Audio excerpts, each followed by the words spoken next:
Hi, my name is Sohale. I'm the host of the Oops, I Said God podcast, where we discuss divinity, spirituality, and how we can ultimately know and realize our inner selves. I'm excited today. We have an amazing guest, Dr. Laura Berman. She's a world renowned therapist, specifically focusing on sex and romance. For decades, she's been helping couples ultimately find and deepened their love for each other. We are so grateful to have her and looking forward to this conversation. It is so lovely to have you here. Today we have Dr. Laura Berman with us. As I mentioned in the intro, she's one of the world's renowned experts in relationships. And also I would say you have a lot of background in tantra as well. So I'm so excited to have this conversation with you. Thank you so much for being here. I'm thrilled to be here. So when I first hear about tantra, the first thing that came to mind was sex. Mhm. I just feel like every time you hear about tantra, generally in the public, that's what you hear. Yeah. Then I did my own research and I said, "Oh wow, it's actually 1,000-year-old plus practice. There's neo tantra, etc., etc." What are some of the misconceptions that individuals have about tantra? What is it really? It's really a spiritual practice. It's another road in to God, Hmm. and it involves breath and movement, meditation. It's ancient, much in the way many Eastern practices are. And it has a strong sexual component, but I think the way that it's kind of been bastardized, so to speak, in Yeah, the Western world, in some ways it's lovely. Like, I'm always all for normalizing things and getting things into the mainstream that yeah, are for more sure, esoteric, that serve us. of course. And Sting is the one, right, that made Tantra famous, so to speak, with his talk of his 24-hour orgasms. You can have a 24-hour orgasm, That which is sounds interesting. basically the matter of edging and or engaging in what we call retrograde ejaculation. That's a scientific term. We can get Okay. to that if you want. But Yeah, sure. basically, he's having an orgasm in the non-traditional way that most men think of orgasm, Hmm. but he's definitely having the physical experience of orgasm again and again and again, much in the way women can have multiple orgasms. That's what Tantra allows you to do, the Yeah. practice of it. But that's not all that it's about. And even sexually speaking, while that is amazing, and I love a lot of my more recent work has been about teaching people not only about how to incorporate tantric principles into sex, but also Taoist and Kundalini as Of well. course. Yeah. But Tantra, even as a couple's practice, is at its core a spiritual practice to evolve your union Mm. energetically. It's deepening the relationship. That's what I love about it, and that's what really inspired me to begin teaching it and writing about it in the way that I have, is that it is not only the antidote to bedroom boredom and your typical long-term relationship where most people are Yeah. turning to porn or threesomes or I must not be into this person anymore. Yeah. Monogamy isn't natural, which to some extent it isn't. This allows you to go so much deeper in your emotional and physical and spiritual intimacy and to create an energetic union, a union of your body's energetic systems Hmm.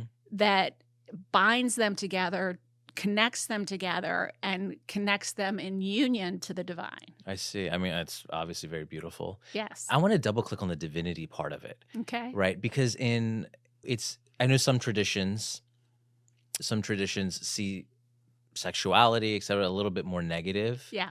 potentially. And this, obviously, we're seeing divinity expressed in the body as Mhm. well. I mean, there's a different philosophy around it, and I'm actually really curious because I don't really. I mean, I've done my research, but I'd love your perspective. Like, what is the view of divinity as a result? I mean, obviously, there's a specific philosophical understanding of divinity that is then translating to what you're talking about, Yeah. these practices. So, how do you think, how does this tradition see divinity? My sense is that it's I mean, I don't, we could talk about how people thousands of years ago saw divinity, but the way Tantra is practiced is really almost quantum. And Mm, quantum physicists, even Einstein said, you can't get too far into physics without finding God. That's beautiful. At a certain point, it is so freaking miraculous. Just the fact that we are not solid. You and I sitting here, we Yeah, seem and we look like two separate physical entities, and this absolutely. mic seems separate. But if you were to look at this whole scene through an atomic microscope, we are pure vibrating atomic potential. Mm. We're not even stable atoms. We are pure Yeah. vibration. And so the sense of divinity is the be all end all energetic system that holds and exchanges and communicates and interacts with and co-creates Mhm. with the energy of what we're all made. And so when we take these two atomic beings that are pure energy and we blend that energy together and we move into a similar frequency and we use our breath and our muscles and our intention to move that energy through us and between us, it becomes a divine experience. So I think inwardly one can completely realize divinity, Yes. right? And yet something may attract two people to come together. What do you think that attraction is in that lens that you In just that talked vein, about? What yeah. is it really? Because to me, let's talk about from my perspective. To me, it's alchemical. You actually just recently, I ran away from the pollution that we've had in Los Angeles, and I was meditating on this cliff in Santa Barbara. And I realized the soul that I would want to be with is the one that I also would want to experience heaven with. Yes. Actually, that soul. And so for me personally, it's a soul to soul experience, right? For whatever reason, a mystery perhaps. Yes. That's what attraction is to me. I'm curious from the tantric perspective, what is attraction and this energetic perspective, this lens that you mentioned?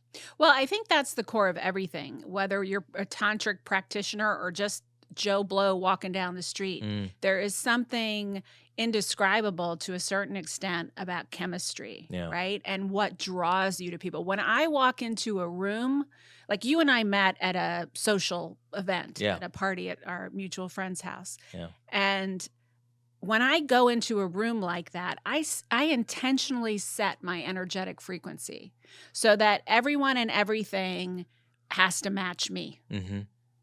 or not and Yeah. just stay away from me. Exactly.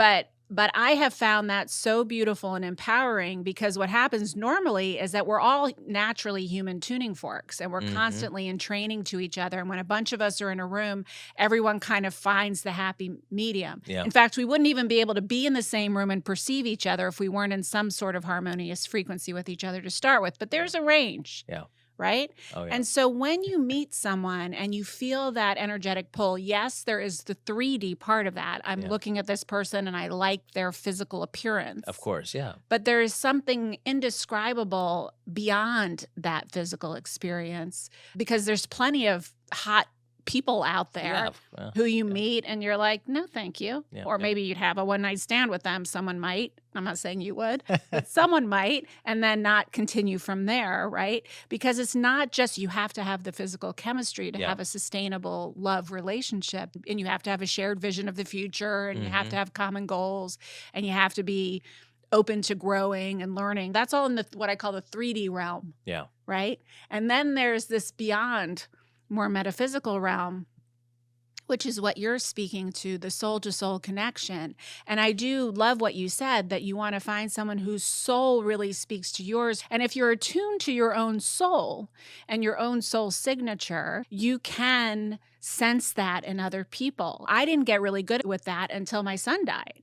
And I one day was meditating and wanting to connect with him, and I suddenly felt his soul. And I remembered, oh, I know what his soul signature is. I know what his energy feels like. Wow. And then I started going around and like identifying, oh, there's my husband's soul signature. Oh, there's my other children's soul. Oh, here's my friend's soul signature. So I started to become really attuned to that because that wasn't in my practice at the time, those years ago. So I think if you're someone who's attuned to the nature of your own soul and you're in communion with that higher self, essential self, soul self, then you can sense that in other people. But I do think that at its highest purpose, what love relationships are for is mutual soul growth. Because I don't care how much you want to experience heaven with that person, I guarantee you they're going to trigger the shit out of you in your life. They are going to push your growth edges. Yeah. They are going to trigger you. They are going to hold up a mirror to you, because that's the nature of love relationships. When we're having a love relationship, we're experiencing ourselves through the other person Mm-hmm. on the spiritual realm, right? Yeah. So you're looking for someone who not only wants to grow with you, but who is going to help you catalyze your own soul's growth. Yeah. That's beautifully said. I would love to learn more about, because I can imagine, like, how do I find my soul signature? Is that what you call Mhm. the tuning fork? And I know this could be even a 10 Yeah, 10 hour. Yeah, 10-hour conversation. When you were meditating, and obviously something that this is for a mother to lose her child, Yes. there's just no words.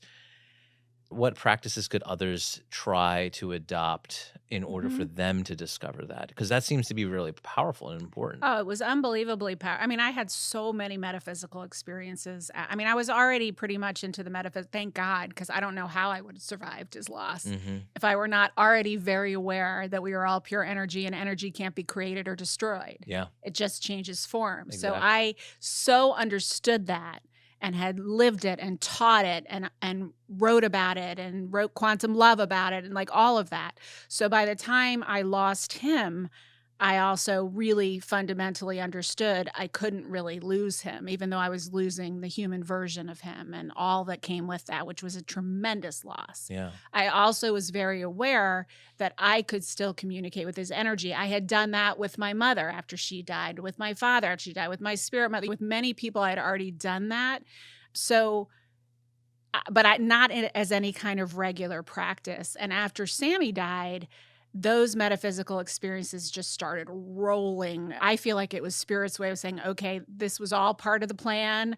This needed to be opened up. Like, here you go. And I found this to be true. I work so much with grief now. I've started this whole membership platform, and I teach people how to do what I'm about to describe to you for this reason, because to me, 20% of the healing is understanding that you can stay in relationship with people's souls, whether they're here in human form or not. Wow.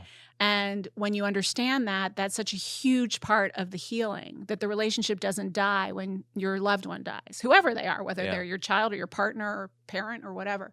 For me, I was having one of these many metaphysical experiences, which often and almost always come through meditation, grounding myself in my physical body, which seems counterintuitive to most people because you feel like you have to be up in the ether to connect with the ether. But actually, since our bodies are our instruments. Absolutely. There's a rootedness that you needs have to be there. be rooted. Yes, absolutely. Yeah. So I would root myself, ground myself, open up my diamond chakra, which at the top of the head, pop into there, and just like I always did, and then just call him in. And he would repeatedly come to my left side for. Actually, Really? he comes to my right side. My spirit mother comes to my left, but he's always on my right. And it was funny because sometimes all of us, I don't know if this happens to you, but for me, I sometimes, or especially in the early days, would be like, I'm making this shit up. You know how like part There's of some you wants, doubt. Part of you wants to be like, am I kidding myself? Yeah. And then I was talking to this amazing channel named Lee Harris. He's really famous. He channels this group called the Z's. He's an amazing spiritual teacher.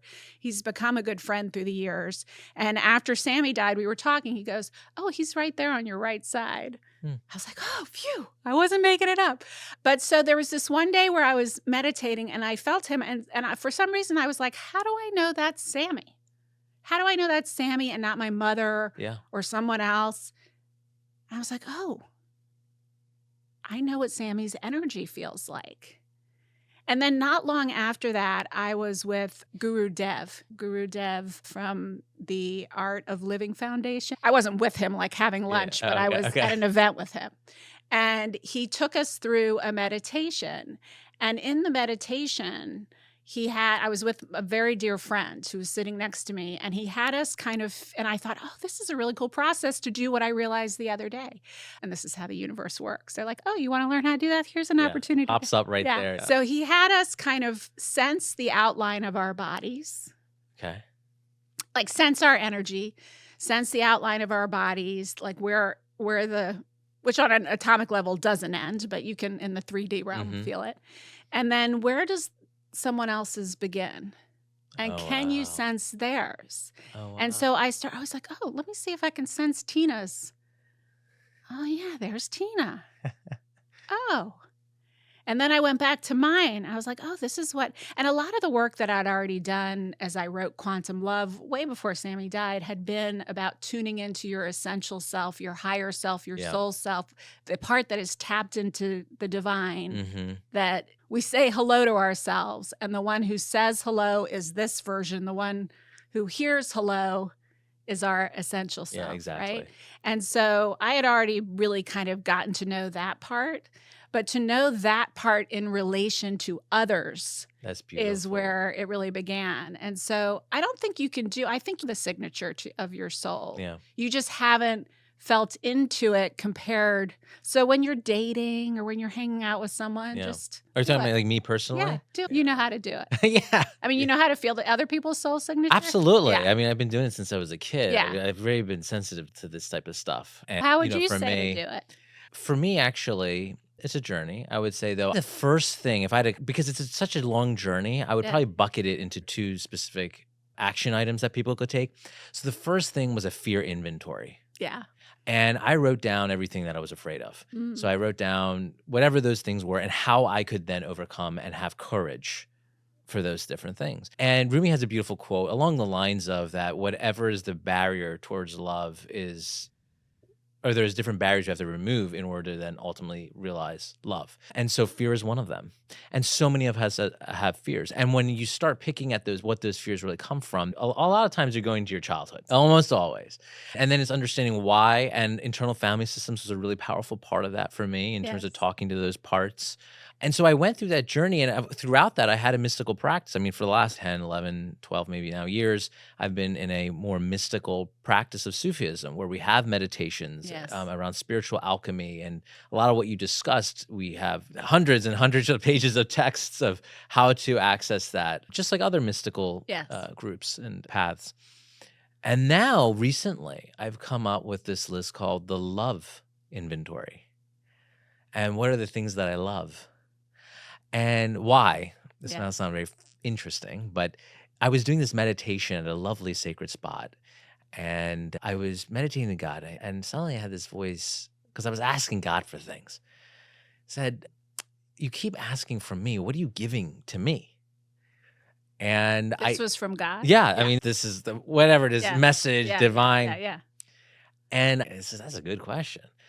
And this verse came up that's in the Quran, and I know in other traditions, which is that those who give up what they love are among the righteous, something along those lines. And so I said, what can I give to God? You're right. Give me this, give me that. I want this. And so I thought to myself, I was like, the material stuff, as you said, it's kind of 3D. I'm grateful for it. And I said, I really love this version of a partner. I want to like this. She looks like this. She's like that, all that stuff. And so I handed this vision over to God.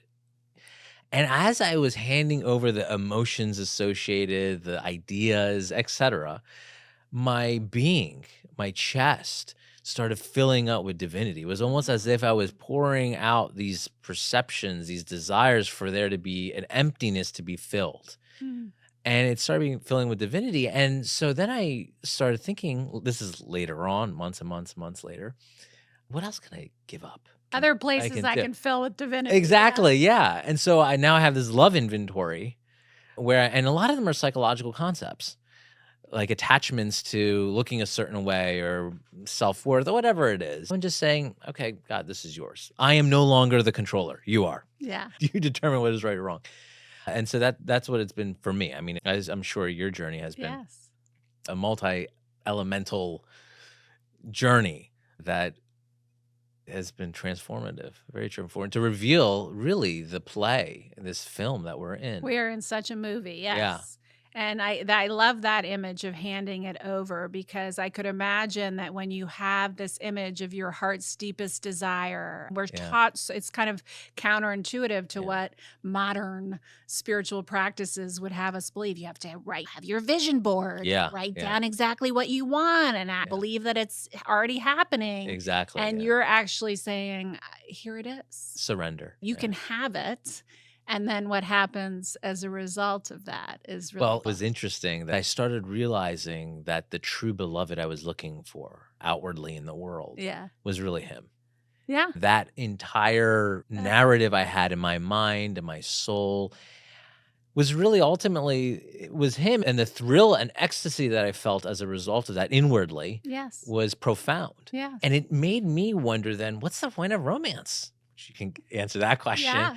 What's the point when I'm fully happy and joyful, and a lot of the things that I saw outwardly seemed to be like outward expressions of romance seemed fake. Yeah. The wedding vows, no offense to the wedding vows, but it just didn't seem to resonate with me. So I guess my question for you is that what role can, and this is getting back to the spiritual side Uh-huh. of tantra and relationships, but you have a book coming out soon called Sex Magic, and perhaps you could share how can partnership, companionship, fulfill ultimately our deepest desires, and how can it be magical as you mentioned in your book? Well, okay, so I think it There's a lot absolutely there. can be magical beyond your wildest experiences. This is what I have found, not only personally, but teaching as many as I have Mm, about what I call sex magic, which is essentially quantum sex. So it's not just Tantra, it's Taoism, it's Kundalini. It's really learning to harness your body's energetic frequency and blend it with your other partners and move energy through your body. But it's also about even what you were referring to before, removing the blocks. mm, So that would be in the form of inhibitions, of being unwilling to be vulnerable, of big T and little t traumas in your yeah. life. And so I get into that in the book of like how you can kind of begin to just move those blocks aside in sexual scenarios so that you can have a pure experience. And I speak to it both in the context of couples who are just wanting to take their sex life to the next level, but also couples, and this is the bulk of the couples that I've seen in my 30-year practice, Yeah. with who are struggling sexually or Yeah. whose sex has become lackluster. And now I would say over the past 5 to 10 years, there's this whole trend toward let's open our marriage. Monogamy isn't realistic. And Hmm. all of that, let's go turn to porn. Let's turn to threesomes. Yeah. It's because like I could give you 365 tips, tools, toys to use together, role plays. And in a year to maybe a year and a half, if you used a few of them twice, you'd be back looking for more because the quote unquote novelty. Yeah. People depend on novelty. That's what we're taught. And that's why it's so easy in a new relationship because everything's Yeah. new. Fresh. Yeah. But where the magic happens is what is in the depth of intimacy. And that Mm, can happen. That happens with time and practice. And so it's really in those longer term relationships where the juiciest juice can be found. really. But people don't know how to access that. So that's a lot about what sex magic is about. So I digressed. There was a reason I went on this tangent because it was your original question about what the purpose. So really, from a sexual standpoint and from a love relationship standpoint, it will never compare to your relationship with God. Yeah. It can't even, nothing can. Yeah. Right. So Yeah. how could a love relationship? Exactly. And we give it such a pedestal. Put Yes. such a pedestal. Yes. Yeah. And that's a social thing. Yeah. But a love relationship is one of the most sacred and beautiful ways through which you can experience God. Yeah. It's another way. Just like Exactly. you and I are both two totally unique ways that God gets to express and experience themselves. Mm-hmm.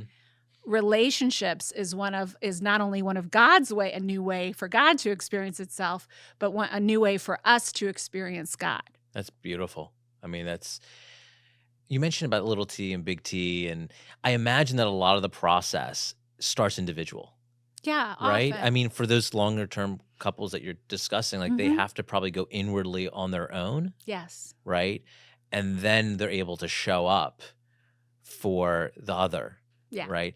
You've coached so many people over the years. I'm curious, are there any particular, I would say, blocks that you find that are common, or even strategies that you find to be more effective as people are trying to navigate and deepen their Oh, there's the so relation. many. There's so many, but you're right in that, and a lot. I keep repeating this in the book in the each exercise because there's all of these.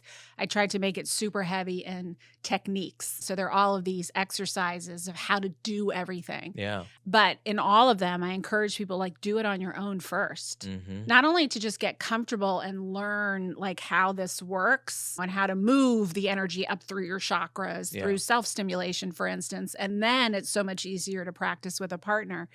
But a lot of the things, especially around, there's two prongs to it. I mean, I'm working with a couple now. I sometimes work with couples on my podcast. Mm-hmm. So couples will say, we want to come on your podcast and get help. And I love that. I love that they're not only helping themselves, but they're helping all these others while they're doing it. So there's this one couple where she has had horrific trauma, multiple family, not only family members, like mostly friends of family. She lived in a community where her family was always bringing in people who were coming through. And not only was she had all these multiple traumas, nobody protected her, nobody wanted to talk about it, but pretty much all of the non-sexual physical affection elements, which is kind of unusual because normally in like a sexual abuse situation, I can help a couple find green light areas that they can work with. Like almost everything turned into sexual trauma for her. Wow. So the only reason I mention that in relation to your question is that, yes, there is this individual work that must be done to kind of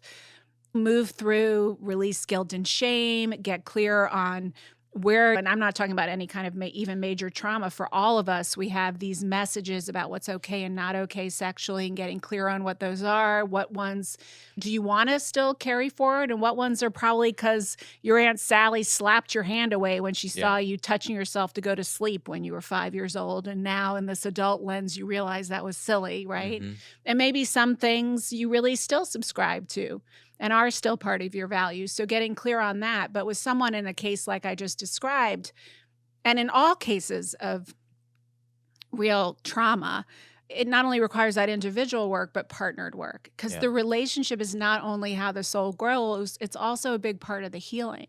Wow. We can heal ourselves in relationship with support. That's so powerful, and it's very beautiful. And it's such a testament to what union means. Companionship really means. I'm curious, when you were after that meditation with Guru Dev, and you were experiencing the magnetic or the energetic presence of others, what happened after that? I mean, as you were discovering your own soul signature, obviously you were in touch with your own soul signature, but I had never conceptualized it that way. Okay. And then you asked me my question, and I could go on forever about my journey, my path, but I want to get back to that story. So you were experiencing the energetic presence of others. Yeah. Then what? Then it kind of clicked. I was like, oh, that's what I was doing with Sammy. So then I started, like, when I was hanging out with my youngest son, I was like, oh, and then I was like, everyone in my life, I could, without words, describe their soul signature. I can energetically feel their soul signature. I made up that word, but you know that term. Essence. There is this feeling of the essence. Like Sammy's is really, there's an intensity to it. There's a laser focus to it. There's really firm outlines to it, if that makes sense. That's beautiful. Where like Jackson, my youngest, when I feel his energy, it's a lot more pulsating and playful and a little frenetic, but not in a bad way. And my husband's is denser, deeper, like a dark red color. A Bordeaux. I just like words to describe what I feel energetically, but yeah. How could one leverage understanding one's soul signature in companionship, whether it's in the bedroom or outside of it? My last book, Quantum Love, was all about how to harness your body's energetic frequency service to what you want to create in your love life. I didn't even write about the whole soul signature thing because that came up later. But when you start to attune and work with your own body's energetic frequency, that's the only thing. Just like in the logistical realm, we can't control anyone else's actions or reactions. We can only control our actions and reactions and experience, right? It's the same thing energetically. But what starts to happen is as you start to attune to your body's energetic frequency, which is constantly shifting and changing, in large part related or as a result of our thoughts and feelings, conscious and unconscious. So this is where the magic of manifesting really happens, is that if I want my husband to show up differently, or it's like a Jedi mind trick. Like I just move into the energetic frequency of that which I want to create.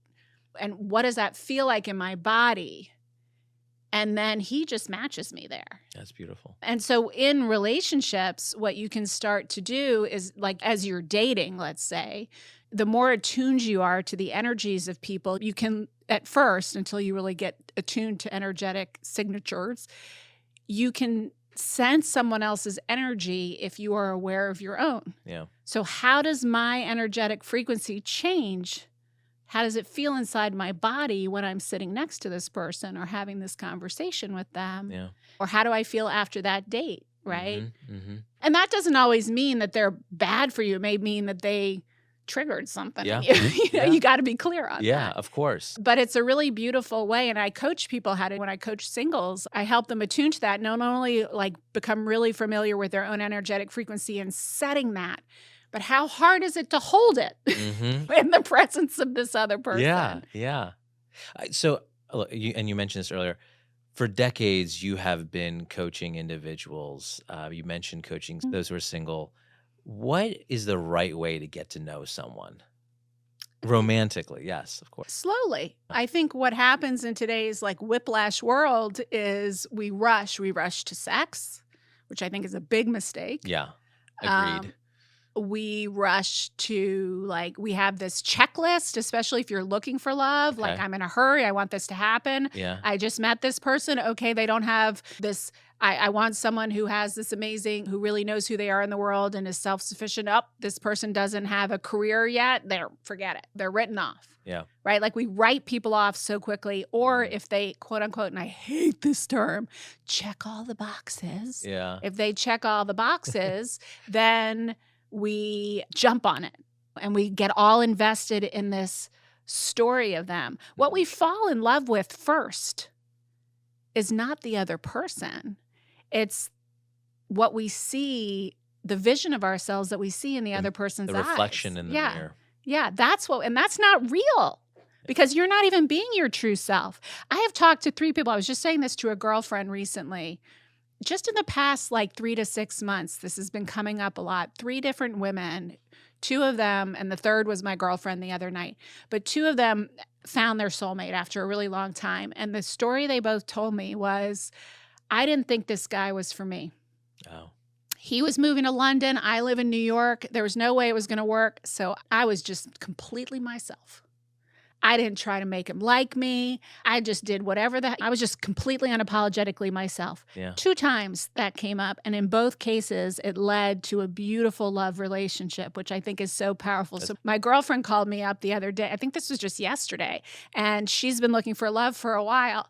And she's like, I went on the date with this guy. Like, he's not necessarily, he works as a bartender and in a pastry shop and teaches yoga. Like, he can barely support himself. Like, I can support myself, but I don't know that I could support him. She goes, but being with him, I just like felt totally like I had come home. And I felt, she's like, it was almost like being with Alice in Wonderland and Dracula at once, which I thought was hilarious because it felt scary to her, but also like a trip.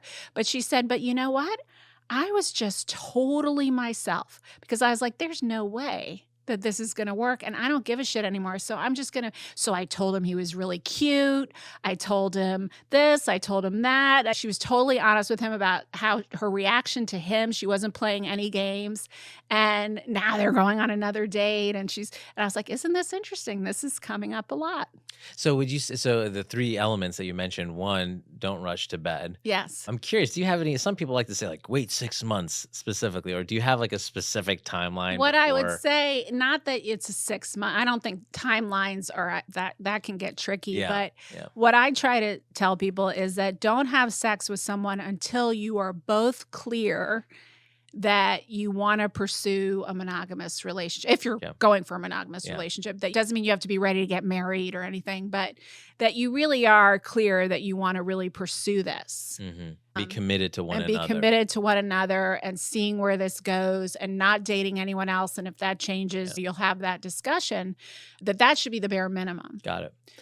But it does skew your attunement to what's really going on in the relationship. It just does. Yeah. In a beautiful way, but in a complicating way. Yeah. Yeah. And then the second element was the checklist. Mhm. And then the third is throw the checklist out the window. The third is be unapologetically yourself. Yeah. Be just really almost surrender.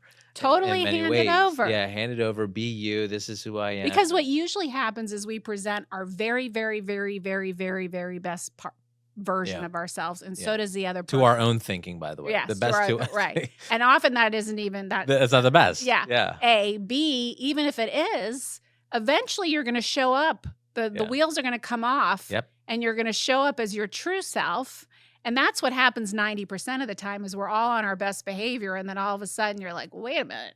So, because the other person suddenly is showing their true self. Yeah. So show it from the beginning in a lovely, you may not want to belch and fart at the table on your first date, but I mean, do it if you want. If that's important to you, go ahead.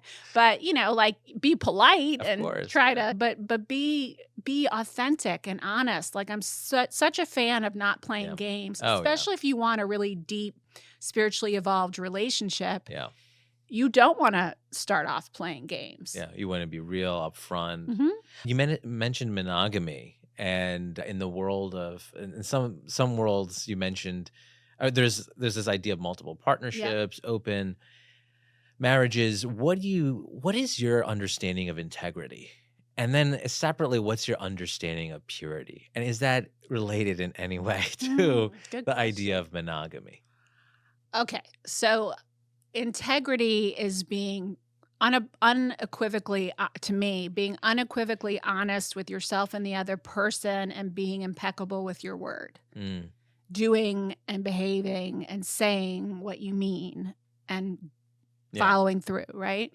And I do see very, very few of them, but I do see non-monogamous couples living that way. In my opinion, that's the only way. Now, there's this whole movement of like conscious non-monogamy, and everybody throws that term around. And the principle of it is beautiful. It is basically non-monogamy with real intentionality, integrity, and honesty.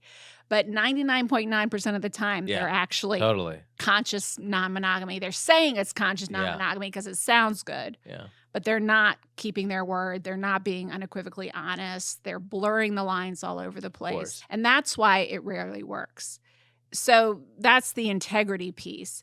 The purity piece, I mean, what does that word mean? I mean, that's what I'm asking you. I'm curious, to you, what does it mean to bring purity to a relationship? Well, so when I hear the word purity, there's one part of me that gets triggered by thoughts of the old-fashioned purity pledges and purity rings and shame within usually the Christian church. But if we're talking about the purest definition of purity in the way I think you mean, it's clean, conscious, soul-aligned, spirit-aligned communion. It's like it's a form of sincerity, really. Yeah. It's polishing the mirror of the heart so that it really reflects your truest and most beautiful self. And can that be created in non-monogamy? In very rare cases, yes. I think it requires integrity, consciousness, attunement, alignment, and profound and extensive communication skills. So and that inwardly as well. Communicate to your own self how you're actually feeling. And with each other. And that everybody involved is that. So that's why I say, like, I've met so many non-monogamous couples. And 1 out of 30 are really pulling it off in that way. Yeah. Most of them, and I hate to say it, are a hot mess. Yeah. I wish them the best on that journey. So we mentioned about this spiritual journey throughout our entire conversation. And I'm curious, what does the word God mean to you? How has it evolved in your own journey as a mother, Mhm. as a therapist, as a practitioner? Oh, it's evolved a lot. I mean, when I was young, my whole childhood, I didn't really my parents were God. I didn't understand that at the time. I mean, they didn't Mm. tell me they were God, but Yeah, I didn't really they had a lot of have power.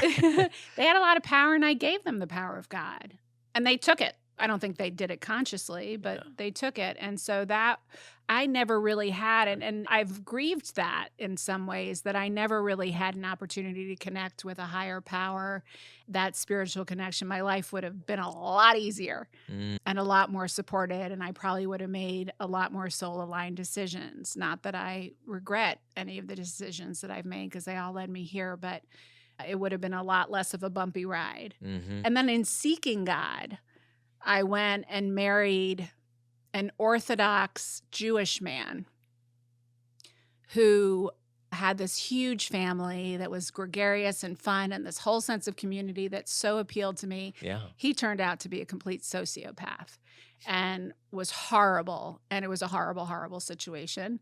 Well, this Here, as you got me said, my yeah, eldest son and a lot of soul growth. But I also didn't like the God that I met through the that path. Yeah. Orthodox. It was a very judgmental, misogynistic God that I was like, okay, that God ain't my God. I do not. And so then I just kind of wrote off the whole thing for many, many years. And really, it wasn't until my mother died, which was probably around 12 years ago, and this has been one of the most beautiful things for me about grief and in all the work that I've been doing, especially over the past 4 years around helping people on the grief journey, is that grief turns out to be, like many other things, a portal to awakening. Wow. Because what happens is, and we were talking about this earlier, that longing to connect, right? It starts with a longing to stay connected. And so you crack open the door to the metaphysical just an inch, just a little bit, like maybe it's even through a medium or Yeah. through some sort of metaphysical experience, but the door cracks just because the longing is there. The longing is so. And then when you have that experience, you're like, whoa, what's behind this door? Yeah. Let me look there. Yeah, And then curiosity. that becomes the path to awakening. Hmm. And so that's been so beautiful for me to watch and to shepherd again and again and again, how grief and the most horrible things that happen to us can be this portal for awakening. So my experience of God completely evolved and shifted through that. It's still evolving. Of course, yeah. It's still That's a I've name for God. yeah. All evolving, actually. Yeah. Or Because for a long expanding time is it was the transformation. one-sided. Hmm. It's like it was out there, and now I'm starting to have a two-way.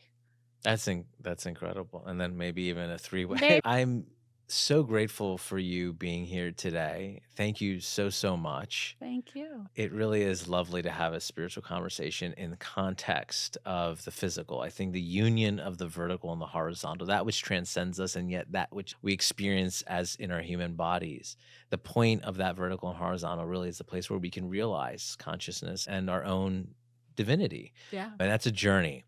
And I think what's so beautiful about what you're doing is that it's recognizing divinity also in the most energetic moments of so many people's lives. How many people in this world have fallen in love and they've gotten married and they went on their honeymoons? I mean, so many of us, we talk about love All the time. for thousands of years.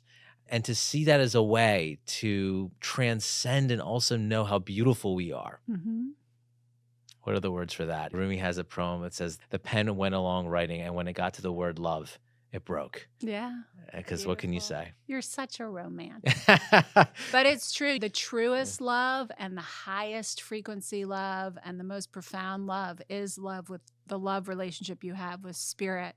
And I think when you really cultivate that, it opens you up for really healthy love. Yeah. Because you're not going to fall into codependent patterns. Yes, that's really good. You're not going to make choices that aren't soul aligned. Mm-hmm. And you're going to be able to experience God in a whole new way through that love relationship. Well said.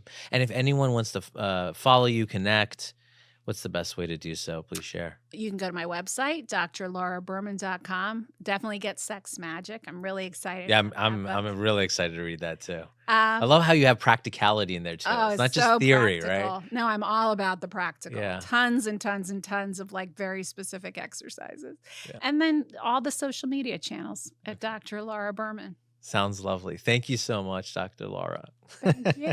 Take care.